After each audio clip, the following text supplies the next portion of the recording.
देखाउने खसी खुवाउने फर्सी त्यही पनि पर्सी भने जस्तो अहिले पनि त्यो भइरहेको छ। अहिले पनि भइरहेको छ। अहिले पनि मैले यस्तो देखिरहेको छु। फेरि भूमिहीन सुकुमासीलाई जग्गा दिइनेछ भन्यो। काङ्ग्रेसले भन्यो, एमाले भन्यो, माओवादीले भन्यो, सबैले भन्यो। काङ्ग्रेस आएर भन्यो राणा फालेर दिन्छौँ भन्यो। एमाले आएर भन्यो पञ्चायत ढालेर दिन्छौँ भन्यो। माओवादी आएर भन्यो राजा फालेर दिन्छौँ भन्यो। राणा गयो, पञ्चायत ढल्यो, सरकार राजा गयो, लोकतन्त्र आयो, गणतन्त्र आयो, प्रजातन्त्र आयो।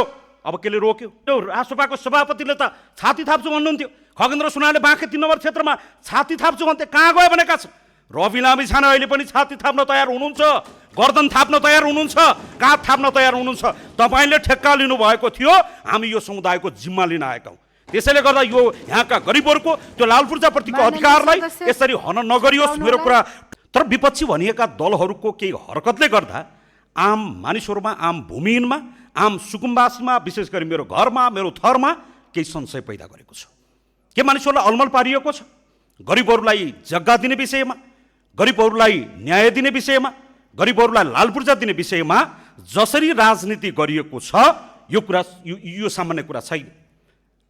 सम्माननीय सभामुख महोदय, यसरी कुनै सदनमा कुनै राजनीतिक दलले निर्वाचनमा जाँदै गर्दा कुनै राजनीतिक दलले यसरी जग्गा दिन्छु भनेर पहिलोचोटि छलफल भएको होइन।